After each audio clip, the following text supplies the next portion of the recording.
I wanted Burmese curly because I wanted Burmese curly. And here I am trying to dye it because I want a specific color. And then boom, now it's fried. But it still looked good. So I'm going to show you what I did. And obviously you need to take what you can and leave what you don't want. So I started off bleaching the knots, as they say. And while the bleach was still on there, I decided to dye with the high color copper. And with that, I added 40 developer. And as you can see, I left a little bit of the bleach that was already in the bowl, which I think helped in making it as bright as it did. And that's regret number one, because it didn't say to mix a little bleach powder. So I should have just left it and dyed it how you're supposed to dye it and just did it repeatedly and left it alone. But no, that's not what I did. I also purchased some other dye just because I thought it would be more bang for my buck, or whatever the case is.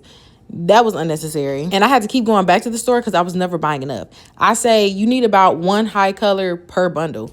The smell got so strong, I said, I'm starting to dye this outside. And as you can see, these are the rest of the bundles that I didn't get the chance to dye because I had ran out. Regret number two is I did not put quality work into washing these bundles. Every time I washed, I wasn't always conditioning. Then I didn't wash it until the dye cleared. Like you're supposed to make sure the water is clear. I didn't do that.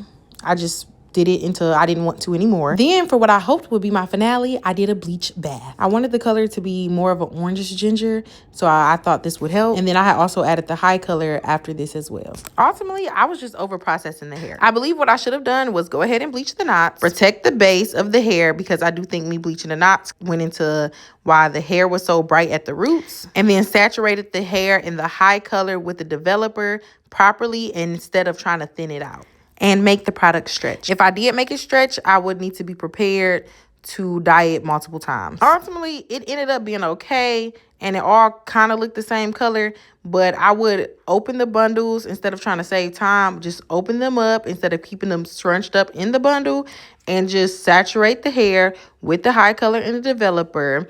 And I probably could have just dyed it once or twice, and make sure that I buy enough the first time, which is at least one per bundle.